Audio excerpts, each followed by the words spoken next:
오늘 본문 첫 구절은 11절입니다. 이렇게 시작합니다. 저희가 이 말씀을 듣고 있을 때 비유를 더하여 말씀하시니. 그러므로 오늘 본문은 예수님께서 말씀하신 비유입니다. 이 비유를 흔히 열 문화의 비유라고 말합니다. 비유는 올바로 이해하려면 일반적으로 이렇게 세 가지로 나누어 생각해야 합니다. 첫째, 비유의 동기. 두 번째, 비유의 내용. 세 번째, 비유의 결론. 첫째입니다. 비유의 동기. 바꿔 말해서 예수님께서 왜 이 비유를 말씀하시게 되었는가? 그 원인, 이런 걸 살펴보는 겁니다. 어째서 이런 비유를 말씀하셨을까? 11절입니다. 예수님께서 이 비유를 말씀하실 때가 어떤 상황이었는지를 알려줍니다. 저희가 이 말씀을 듣고 있을 때 이렇게 말합니다. 어느 때인가? 19장 1절부터 읽어보면 예수님께서는 많은 사람들이 수군거림에도 불구하고 사람들에게 손가락질을 받고 사는 삭개오라는 죄인의 집을 방문하십니다. 그리고 9절과 10절을 특별히 보면 예수님은 삭개오에게 오늘 구원이 이 집에 이르렀으니 이 사람도 아브라함의 자손이미로다. 인자가 온 것은 잃어버린 자를 찾아 구원하려 함이니라. 이렇게 말씀합니다. 사람들이, 특별히 제자들이 이 말씀을 듣고 있을 때에 예수님은 오늘 본문에 기록된 이 비유를 덧붙여서 말씀하시기 시작한 겁니다. 그럼 어찌해서 예수님은 이 비유를 말씀하게 되었을까?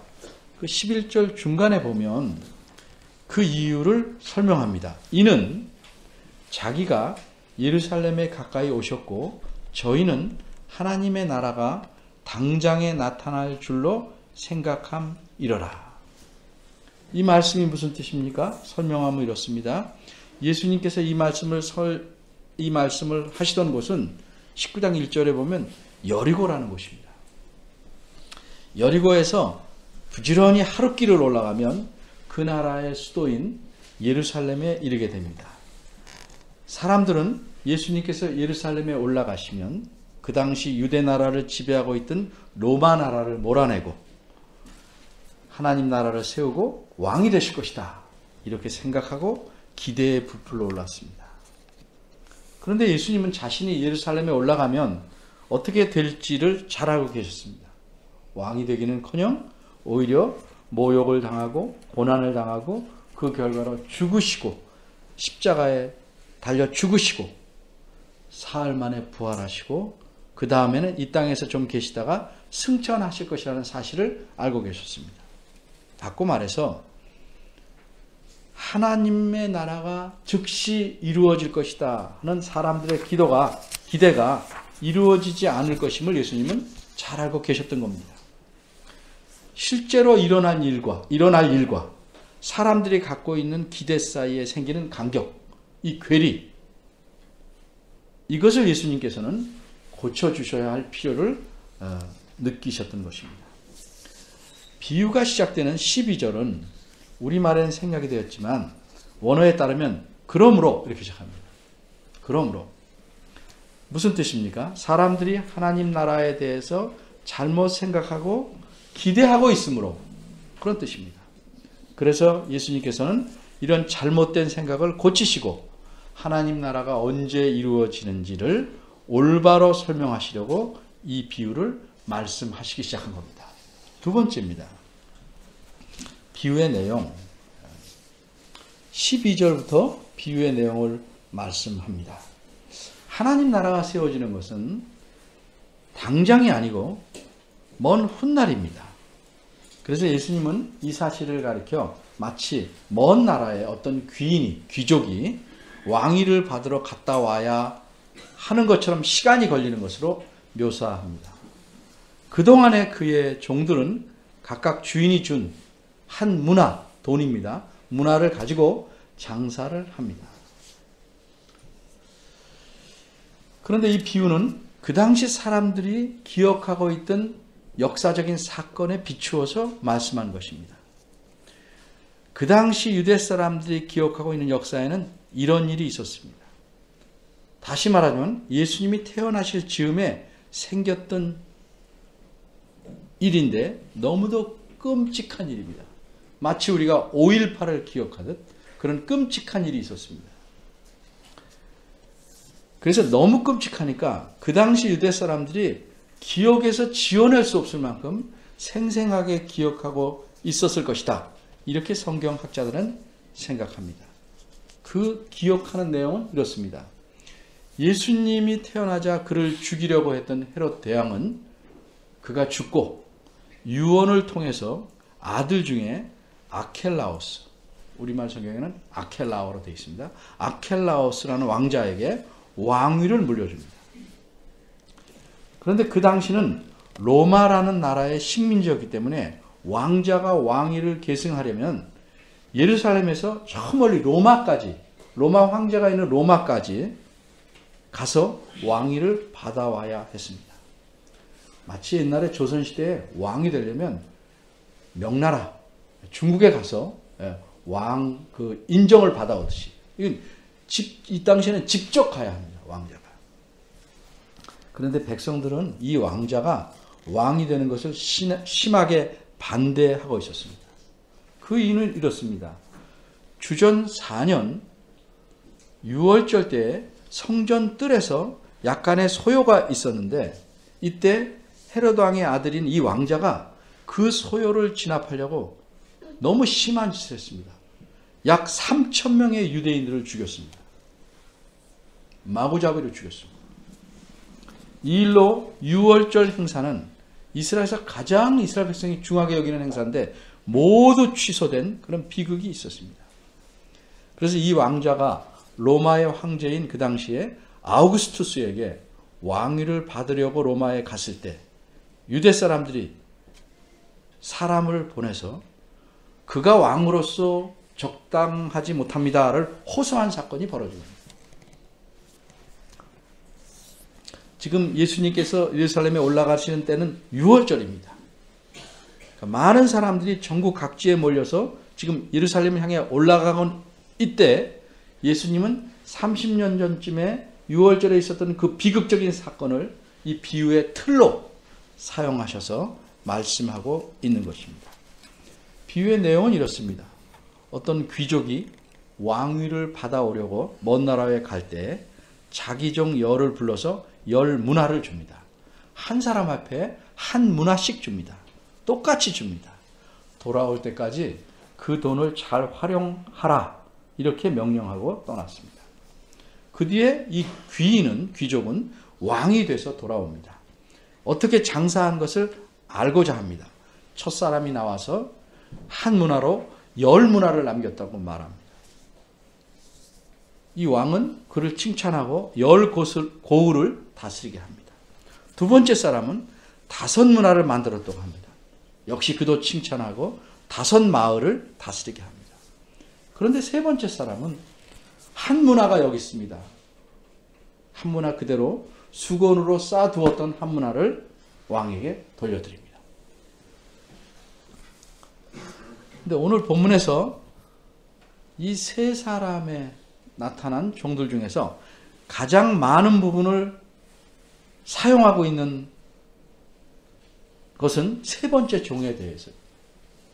첫째와 둘째 종에 대해서는 2절씩 16, 17절, 18절, 19절 2절씩 말하고 있는데 이 셋째 종과 연관해서는 무려 20절에서 26절까지 7절이나 말하고 있습니다. 그러니까 초점이 거기에 있는 겁니다.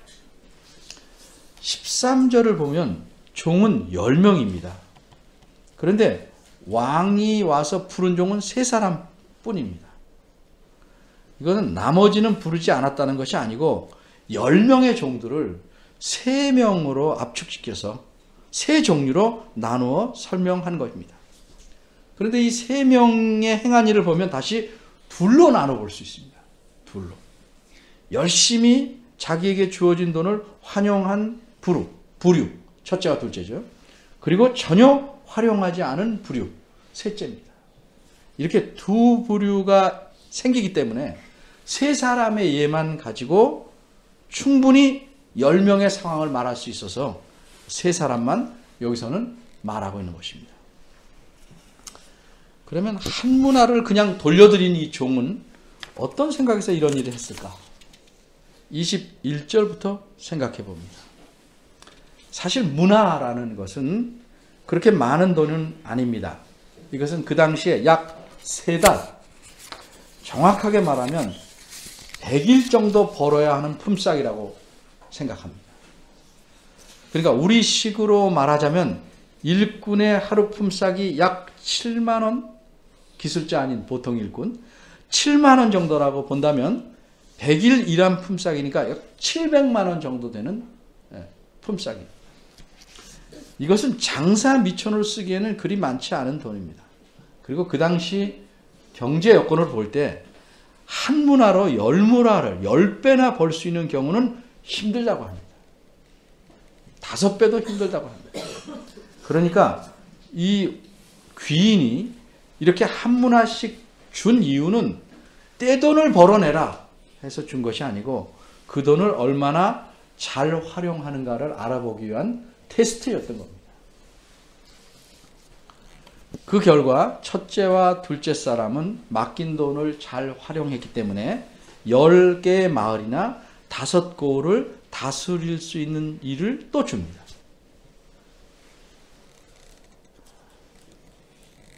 따라서 한 문화씩을 준 것은 더 큰 일을 맡기기 위해서 작은 일을 통해서 그 맡은 사람의 신실함을 시험해 보기 위한 것이었습니다. 그런데 돈을 그대로 쌓아둔 사람은 왜 그랬는가? 그 사람의 생각에 문제가 있었습니다. 21절입니다. 그는 이렇게 변명합니다. 당신이 엄한 사람인 줄을 알고 내가 무서워했기 때문입니다. 도대체 얼만큼 엄하다고 생각했는가? 기준이 있어야죠. 엄하다는 뜻은 이 문맥에서 이해해야 됩니다. 그런데 이 문맥을 잘 보면 이 엄하다는 말은 주인한테는 매우 심각한 모독입니다. 왜냐하면 그 종은 21절에 보면 얼만큼 엄하다고 생각했는가? 당신은 두지 않은 것을 취하고 심지 않은 것을 거둘 만큼 엄하다고 생각하고 그렇게 말합니다. 바꿔 말하자면 그런 주인을 착취하는 사람으로 여긴 것입니다. 주인을 제대로 알지 못하는 정도가 아니고 주인을 못되고 악한 사람으로 생각한 것입니다. 이런 그릇된 생각에 근거해서 주인을 무서워했고 그래서 아무 일도 안 했다고 말합니다. 과연 이것이 통할 만한 변명인가? 요새 통하지 않는 변명을 많이 늘어놓죠. 통할 만한 변명이 되지 않습니다. 그래서 주인은 그를 가리켜 22절에서 보는 바대로 뭐라고 말합니까? 악한 종이라고 말합니다. 그리고 이렇게 말합니다. 그 악한 종의 논리에 따라서 주인이 말합니다. 이렇게 말하는 것은 그 종이 말한 변명이 거짓이라는 것을 드러내기 위한 것입니다. 22절입니다. 주인이 말합니다. 좋다. 내가 지금 변명한 말에 근거해서 내가 너를 논리적으로 판단하겠다. 만일 내가 정말로 나를 두지 않은 것을 취하고 심지 않은 것을 거두는 사람으로 알았다면 그렇게 엄한 사람에게 야단을 맞지 않으려면 그 돈을 싸두지 말고 은행에 두었어야 돼요.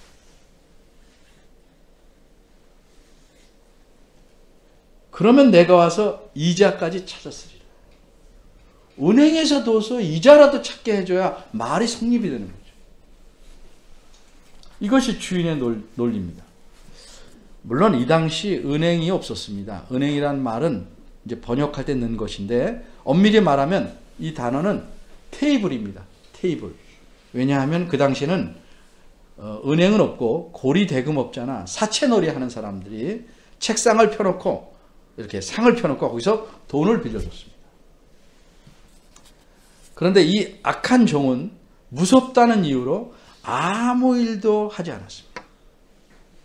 이 악한 종은 자신의 게으름과 신실하지 못한 것을 자기 탓이 아니고 주인 탓으로 돌렸습니다.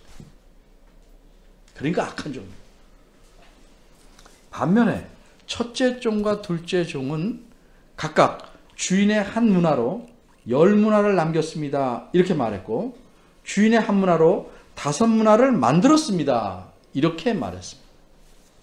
근데 이 말은 제가요, 한 문화를 가지고 10문화를 또는 5문화를 벌었습니다. 제가 했습니다. 이렇게 말한 것처럼 들립니다.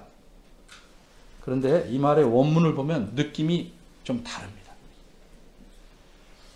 이들은 자기의 공로를 드러내지 않고 주인에게 공로를 돌리는 표현을 사용한 것입니다. 예를 들어보면 잘못했을 때 당신이 그런 말을 해서 내가 잘못했다 이렇게 말하는 사람이 있는가 하면, 제가 당신의 말씀을 오해해서 잘못했습니다 라고 말하는 사람이 있습니다. 차이를 아시겠죠? 잘못을 상대한테 돌리는 게 아니고 그 말을 오해한 나한테 돌리는 거예요. 그런 차이가 원문에선 있습니다. 이 두 종의 대답의 느낌은 이런 것입니다. 직역하면 당신의 한 문화가 10문화나 더 만들었습니다. 당신의 한 문화가 5문화나 더 만들었습니다. 이렇게 표현했습니다. 그러니까 이 말은 돈을 10배 또는 5배나 벌게 된 것은 내 공로가 아니라 당신께서 내게 주신 한 문화에 있다고 말한 겁니다. 주인도 그들이 애쓴 것을 압니다. 돈이 저절로 굴러다니면서 지남철처럼 돈을 끌어들이는 건 아니죠. 애쓴 것 주인이 잘 압니다.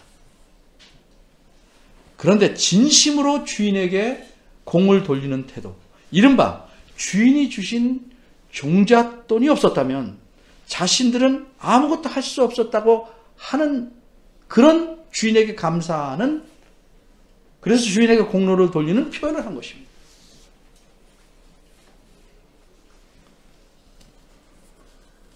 못된 자녀들은 그렇게 말합니다. 왜 날 낳았냐? 뭐 안 해주면 왜 부모가 날 낳았냐? 이렇게 낳아준 것 자체를, 그리고 내 마음에 다 안 차는 면이 있지만 키워준 거를 감사하지 못하고 항상 부모가 잘못했다고 말해요. 이 셋째 종은 자기의 잘못을 뉘우치기는커녕 주인에게 문제가 있다고 말합니다. 그러자 주인은 그 악한 종의 논리에 반박하고 그 곁에 있는 사람들에게 24절에 이렇게 말합니다. 그 한 문화를 뺏어서 10문화 있는 자에게 주어라. 이렇게 명령합니다. 그러니까 사람들이 질문합니다. 25절입니다. 저 사람은 이미 10문화나 갖고 있는데 또 한 문화를 주십니까? 왜 이렇게 질문합니까? 그들은 주인이 말한 의도를 충분히 이해하지 못했기 때문입니다. 그래서 주인은 다시 말합니다. 26절입니다. 그래서 무릇 있는 자는 받겠고 없는 자는 그 있는 것도 빼앗기리라. 이게 무슨 뜻일까? 부자는 더 부자가 되겠고 가난한 사람은 장사할 돈도 잃고 더 손해보리라, 이런 뜻 아닙니다. 여기서 있는 자라는 것은 똑같이 주어진 한 문화를 가지고 잘 활용한 신실한 사람입니다. 그런 자에게는 더 큰 책임, 더 큰 일을 맡기겠는데, 여기서는 이 비유에서는 10고리를 다스리는 큰 일을 주신 겁니다. 한 문화를 더 줌으로써 그 사람이 그것을 갖고 소유하게 한 게 아니고 다시 활용할 수 있는 기회를 주신 겁니다. 이게 26절의 의미입니다. 그리고 27절에는 갑자기 이야기가 이렇게 전개됩니다. 나의 왕됨을 원치 않던 원수들을 끌어다가 죽여라. 어디와 연결되냐면 14절 말씀과 연결됩니다. 왕위를 받으러 간 사이에 그를 싫어하고 미워하던 반대자들이 사람들을 뒤로 보내서 우리는 이 사람이 왕됨을 원치 않는다, 이렇게 했습니다. 그러니까 이런 사람에 대해서 왕이 된 주인은 그런 사람을 죽일 것을 명하는 장면입니다. 여기까지가 비유의 내용입니다. 세 번째로 생각할 게 비유의 결론입니다. 근데 전부 비유한 내용만 있고 본문에는 결론이 딱 나와 있지 않습니다. 이런 경우도 종종 있습니다. 이럴 때는 어떻게 하는가? 우리는 예수님께서 말씀하신 비유와 비유의 내용을 묶어서 결론을 잘 추려낼 수 있는 겁니다. 예수님께서 예루살렘에 올라가면 하나님 나라가 당장에 세워질 줄로 생각한 사람들의 그 잘못된 생각을 고치기 위해서 이 비유를 말씀하셨습니다. 그렇다면 당장 세워지는 게 아니고 후에 세워진다. 여기서 질문이 생기는 겁니다. 당장이 아니라면 언제쯤입니까? 그리고 그때까지는 우리는 어떻게 해야 되고 왕의 나라가 세워지면 어떤 일이 벌어질까? 어떤 결과가 이루어질까? 이런 궁금증이 기본적으로 생깁니다. 예수님은 이것을 이 비유의 내용에서 설명하는 것입니다. 하나님 나라는 니네들이 기대하는 대로 당장, 지금, 곧 생기는 게 아니고 언젠가는 반드시 세워진다. 그 언제냐? 왕이 오실 때다. 왕이 갔다가 다시 오실 때다.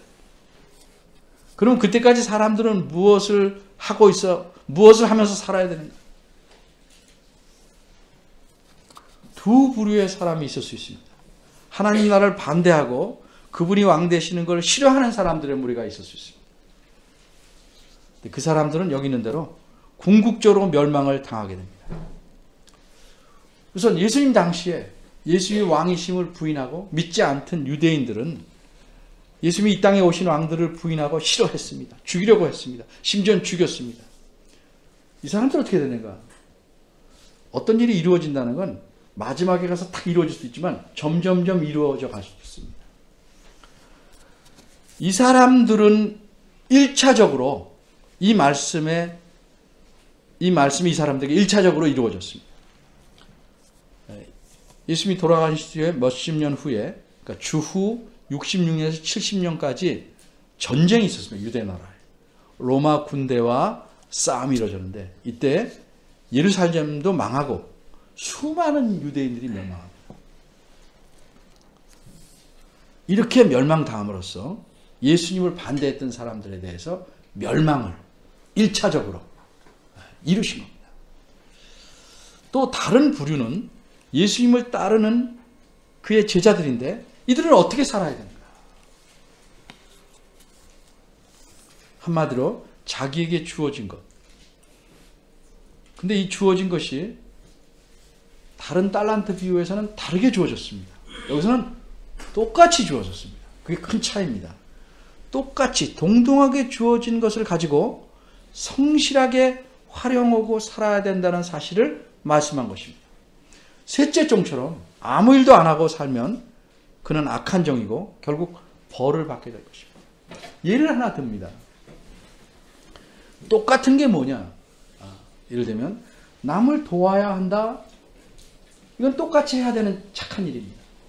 근데 어떤 사람은 도울 때 많이 가진 사람은 많이 도울 수 있지만 적은 사람은 적게 도울 수밖에 없어요. 그러나 돕는다는 것은 똑같은 일입니다. 그래서 예수님 뭐라고 말씀해요? 소자에게 냉수 한 그릇 준 것도 내게 준 것이다. 이렇게 말씀합니다. 똑같다는 측면에서 오늘 본문은, 오늘 비유는 말씀하는 겁니다.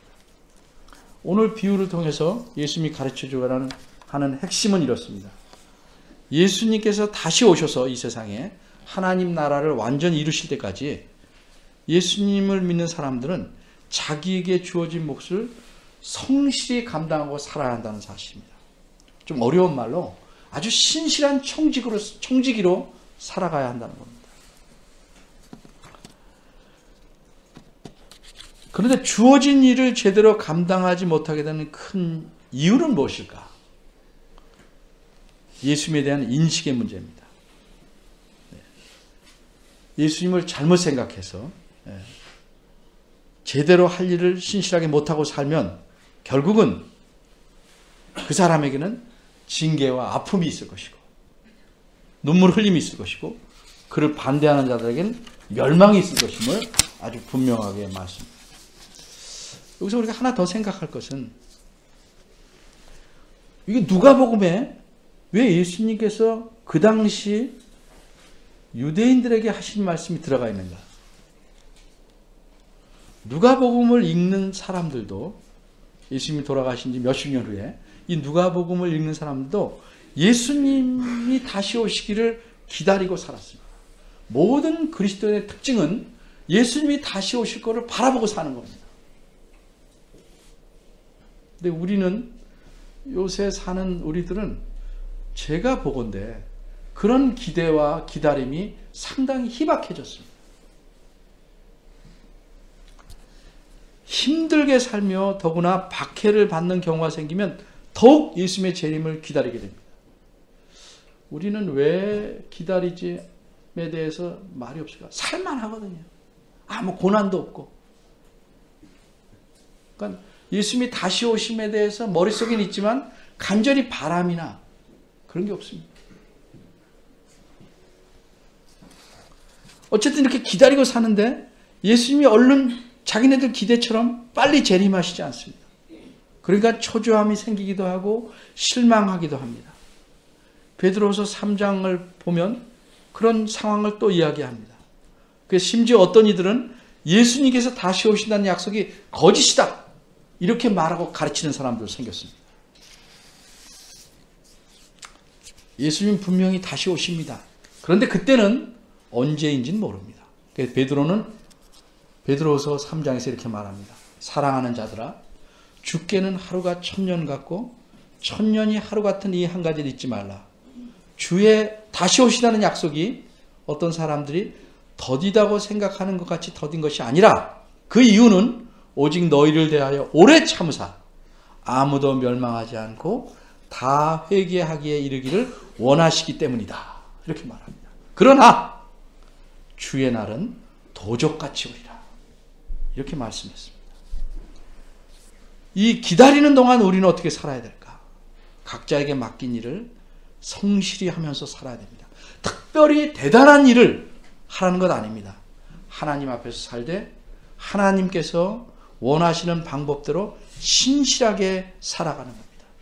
하나님께 영광 돌리는 건 위대한 업적을 세워서 그 영광 돌리는 거 아니고 자신의 삶을 성실하게 삶으로써 하나님께 영광을 돌리는 것입니다. 이것을 보시고 하나님께서는 주님께서는 다시 오시면 칭찬하실 겁니다. 특별히 우리에게 주어지는 착한 일을 할 수 있는 기회를 놓치지 않고 살아가는 게 필요합니다.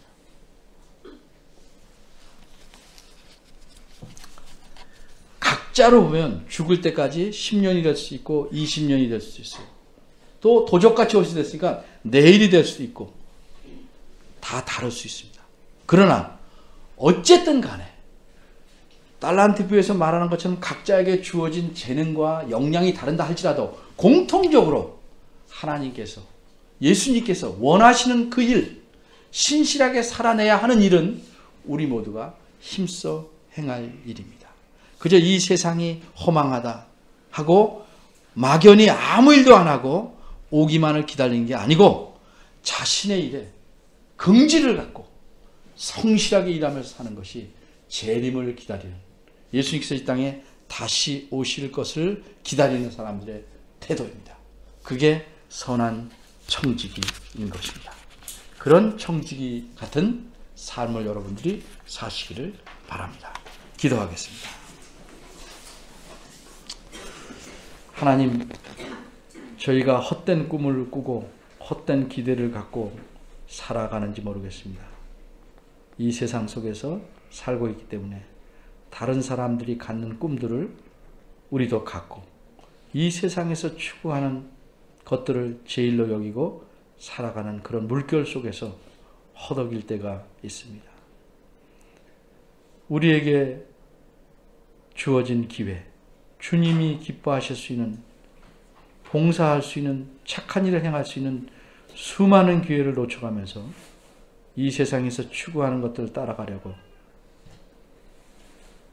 아등바등하는 잘못된 생각을 제거하여 주시고 주님이 오실 날을 기다리며 주님을 바라보며 순간을 성실히 살아가며 우리에게 주어진 모든 선한 일의 기회를 놓치지 않도록 힘쓰는 저희들 되게 하시옵소서.